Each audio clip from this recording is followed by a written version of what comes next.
Kenya was hosting the president of Senegal, His Excellency Diomaye Faye.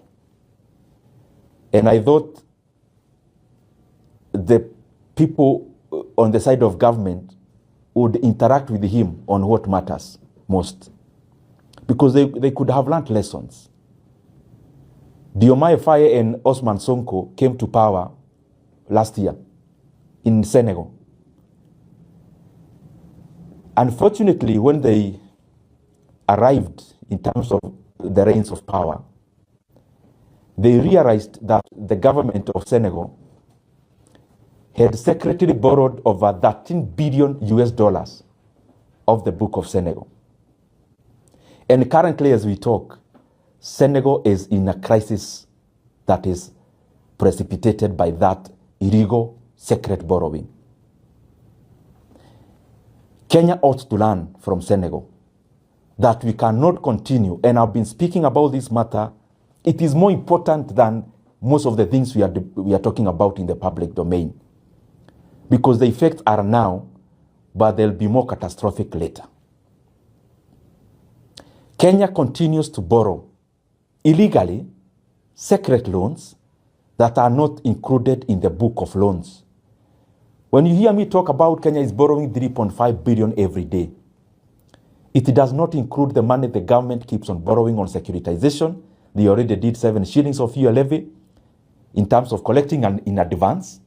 They are now securitizing another 5. Kenya now is in the process of taking a loan using the housing levy. That the housing levy Kenyans ought to pay for the next 7 to 10 years, they want to borrow today. Meaning even the flexibility of any government that would come and they would want to abolish or lower some of these levies is being constrained.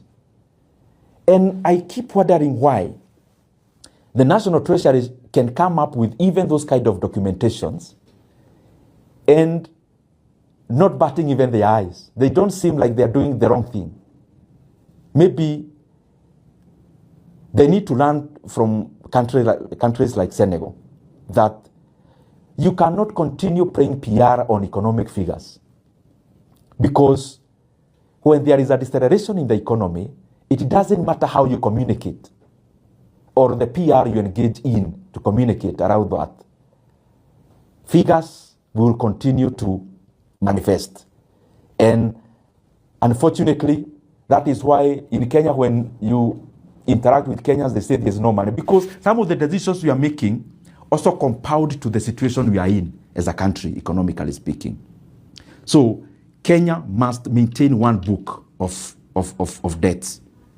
And I'm calling upon all our lenders, IMF, the World Bank. They have competent people in their offices.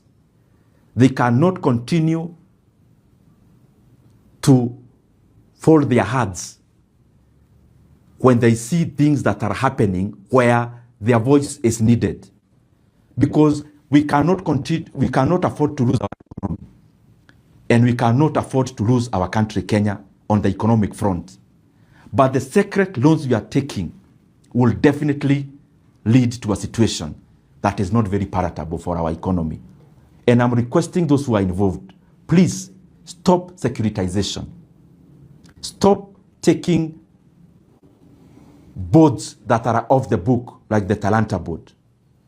Stop securitizing and taking a board on the housing levy, on the tourism fund levy. In Kenya, when you hear any word inamalizika na fund, I mean an institution of government, whatever name you give it, the last name is a fund. Just know that that is another way of taking a loan. When you hear about infrastructure fund, just know it is an illegal loan that is in the offing. When you hear about tourism fund, scrutinize. You will see there is a loan in the offing or already taken. When you hear about your levy, RMLF, again is a fund, is another illegal loan. So we have now shifted. Yes, we are over borrowing on the main book, but Kenya has also become more cleverer. We are now borrowing off the book. We are definitely borrowing the book that was used by Macky Sall in Senegal. And upon the assumption of a different government, they realized a debt that was secret and unmanageable. You cannot tell us that securitization is off the book. You can also not tell us, for example, the road I talked about in terms of Nakuru Highway. PPP is also a form of debt because they are forcing NSSF to put in some money, but also to borrow much more. Now, the question that all the people on the debt side keep on asking, when a government agency owned 100% by government takes a loan, if it is unable to pay, who pays that loan? It is the government. And therefore, all these loans are also public debts, and they ought to be accounted as such. The last thing I want to talk about